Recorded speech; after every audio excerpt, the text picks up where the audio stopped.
Good morning, students. Today we are going to discuss about a very interesting topic which is in the syllabus. It is human resources in school. Okay, so human resources in school, we can find there are specially three important human resources in school. Physical resources, we already came to know about library, laboratory, yes or no? After that, classroom, building. So these are come under physical resources. And today we are going to learn about human resources. What can be considered as human resources in school? Okay, like teacher, students, employees, or we can say office staff. Especially these three can be considered as an important human resource in school. First it is teacher, after the students, and all the employees or office staff that works for the organization, that works for an education institution, are considered as human resources of school. Understood? And today we are going to learn about the first and foremost human resource in school that you can see here. It is teacher. So teacher is what? Teacher can be refers to one who teaches. We all know about it, right? Who teaches whom? Who teaches the student? Who teaches others, right? So this is teacher. Again it is said that there is a quotation like a teacher is born. Okay, a teacher is born, not made. And some are of in ancient India, a teacher was ranked as next to God. Okay, in ancient India we can say that it was considered, the teacher was considered and it was ranked, he or she was ranked just next to God. Okay. After that, see, it is the teacher who plays the most prominent role in molding the habits as well as character of the pupils. Who mold the habits? Who tries to modify the behavior of an individual?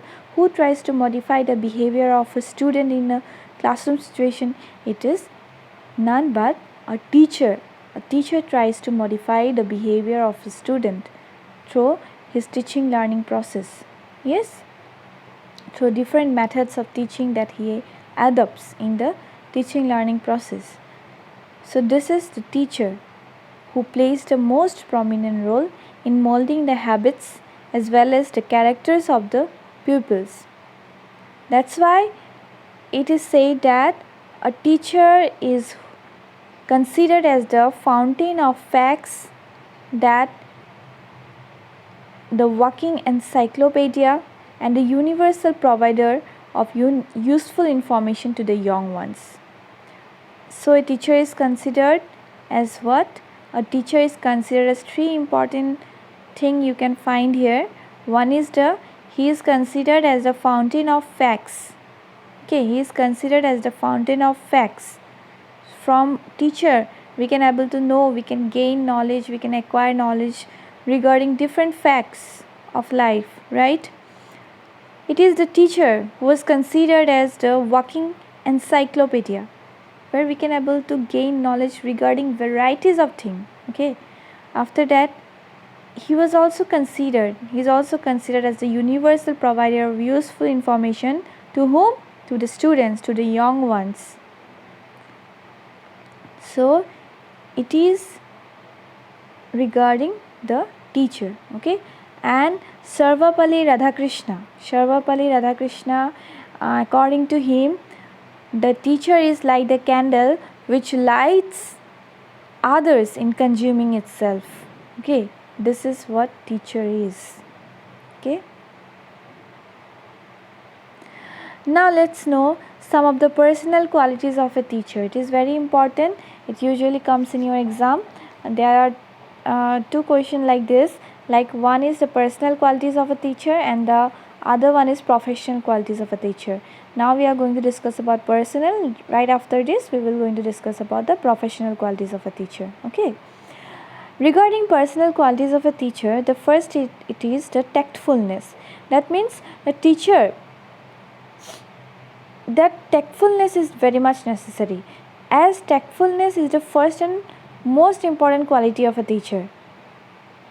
Okay, the teacher, what the teacher should have the ability, what kind of tactfulness now, that teacher should have the ability, he should possess the ability of what, of speak fluently, or speak fluently. If a teacher don't have that ability to speak fluently, how can a teacher can teach the student, right?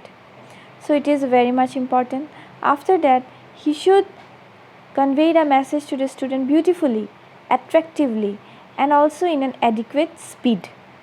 He should not go in a very fast explanation, he should not go with a very slow explanation. The lecture or the explanation, the discussion should be in a moderate rate. Okay, so this is tactfulness. The teacher should also be very much tactful. After that, humor. A teacher should have the sense of humor, the correct sense of humor. Thus, he should know how to make use of humor artfully in appropriate time and in appropriate situation of his teaching. Okay, so this is very much important. Humor is very much, the sense of humor should have, every teacher should have this sense of humor. After that, personality. Personality of teachers should be what? Personality of teacher should also always be impressive.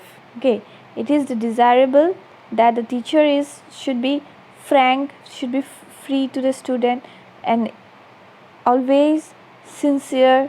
The teacher should always be honest. The teacher should always be humble.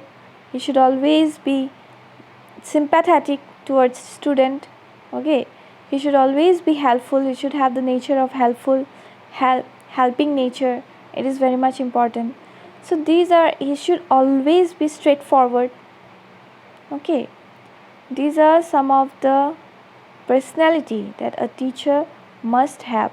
He must be always punctual, he must be always careful, and he must have the skillful qualities. Okay, he should show sincere interest in the students as well as towards the school. It is very much important. These are some of the personal qualities of a teacher, like tactfulness, humor, personality we already discussed. Now the most important is what? The physical health. The teacher should possess a very good physical health, because he has to be very active, he has to be very alert, and he has to be very energetic, enthusiastic towards his teaching. Okay, for that, to teach the student, he should be physically fit. Yes. After that, voice. The voice of the teacher should not be too low. The voice of the teacher should not be too low, but he should have a loud voice, so that if in a classroom there is 100 plus student, then all the 100 students can able to hear the teacher, what teacher says. Okay, so it is very much important. After that, morality. If the teacher teaches morality to the student, he should also follow such morality. Yes or not? And for that, a teacher should possess different moral character as well as qualities. So these are some of the personal qualities of a teacher. After that, we're going to learn about the professional qualities of a teacher. Now let's see what may be the professional qualities of a teacher. The first, it is the ability and efficiency in teaching. The teacher should have necessary ability, and also he should have the efficiency of teaching in order to make his or her teaching learning process more attractive and also efficient. Okay, for that, a teacher should have the professional ability and efficiency of teaching. After that, readiness. A teacher should always be ready forever to teach the student. After that, he should always have the quality of leadership.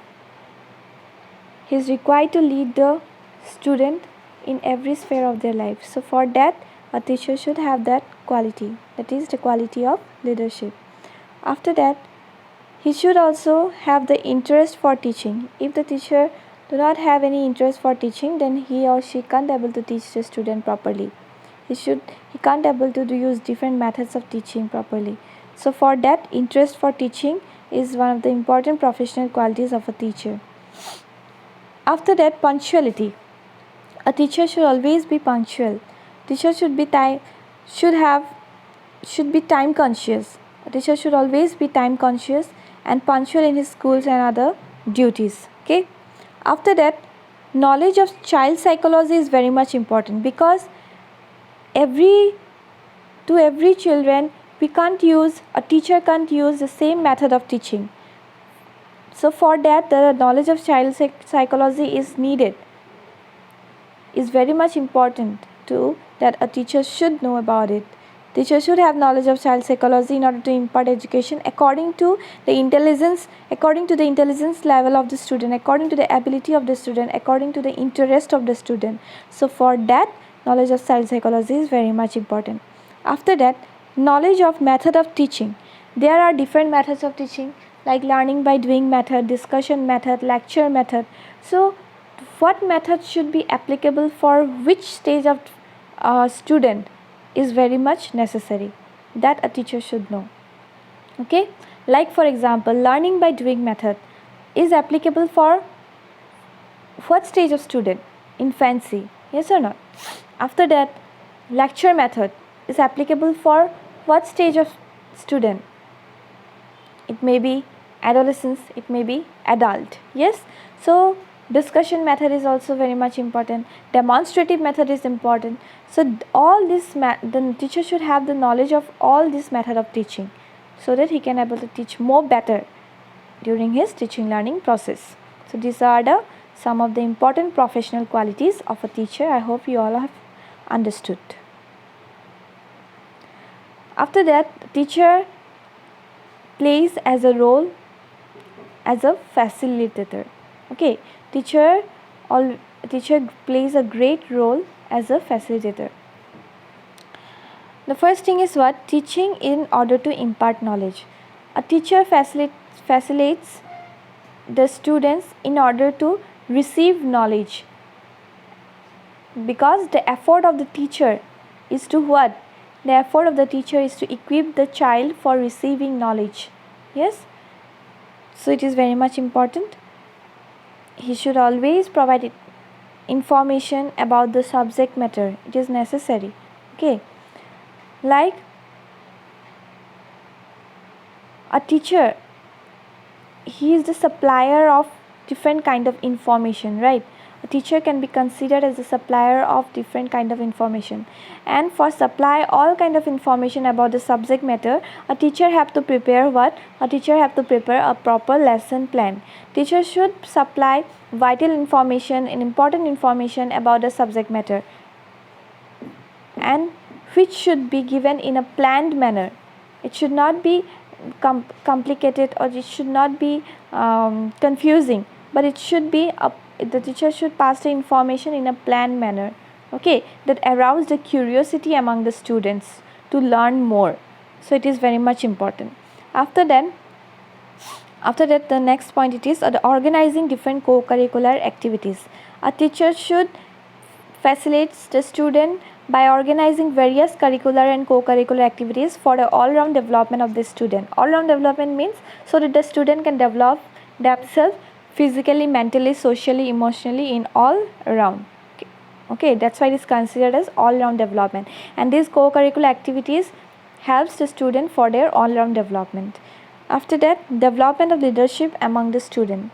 It is important that for development of leadership quality, the teacher should provide opportunity. The teacher should provide opportunity in education institution, as well as he can also provide the same opportunity in the classroom by organizing different competitions like debating competition, quiz competition. Okay, so for that, so that the student can able to develop the leadership, the student can able to break the fear that they have, the stage fear especially. So it is very much important. And we can also say that the teacher should also provide the opportunity to students to take charge as a leader in the students union of school. Okay, so these are some of the role that the teacher as a facilitator. Now let's see what may be the role of a teacher towards school. What may be the duties and responsibility of teacher have towards school. Okay, there are different duties and responsibility of a teacher that he have towards his school. Is first, it is the educational planning. The teacher has to plan the whole curriculum, the syllabus in the subjects he teaches, and divided the syllabus into daily, weekly, monthly and half yearly units. Okay, he should have a proper planning of his teaching, very much important. Planning of timetable, planning of what teaching aids can be used in the classroom, planning of syllabus, planning of exams. So this is what educational planning is. To do a different education planning is the duty and the responsibility of every teacher towards school. After that, lesson plan. The teacher has to prepare his lesson plan in accordance with a scheduled plan of action before going to teach in the classroom. If he plan a lesson before going to teach in the classroom, then it will be easier for the teacher as well as it will be beneficial for the student to understand the concepts more easily. Okay. After that, there will be not any complexity in the classroom if the teacher always planned for lesson earlier before going to classroom. After that, maintaining relation with parents. A teacher has to maintain a good relation with parents to discuss about the progress of the students. It is very much necessary. After that, relationship with students. A teacher should always plays the role of a guide, a friend, philosopher and guide towards the student. A teacher should always try to motivate and encourage the student in learning. A teacher has to maintain a close relationship with the student so that they can able to share different things with the student. The student can able to share different things with the teacher. Okay, if they have not understood any concept, if they have not understood any topics, then he can freely ask the teacher about it. So for that, a teacher should give that freedom to the student. Okay. After that, educational evaluation and guidance. Examination and evaluation is very much necessary, and examination and evaluation of learning achievement of the students is a responsible task of the teacher in school. After that, discipline. If the teacher is teaching discipline, the teacher is asking student to maintain discipline, he himself should also have the responsibility to maintain discipline, and also he also have the responsibility to teach the student about discipline. Okay, and along with self, he should teach the student regarding about self discipline. Self discipline is a basic factor. It is very important. So these are some of the duties and responsibilities of a teacher towards school, or we can also say the role of teacher in school. So in summary, we can say what we learned today. We learn about different human resources in school, but we only learn about teacher today, and in our next class we will going to learn about students as well as the teaching office staff. Okay, so regarding teacher, we discussed about the personal qualities of a teacher, the professional qualities of a teacher, teacher's role as a facilitator, teacher's responsibility towards school. These are the points that we discussed today. I hope you all have understood. Thank you.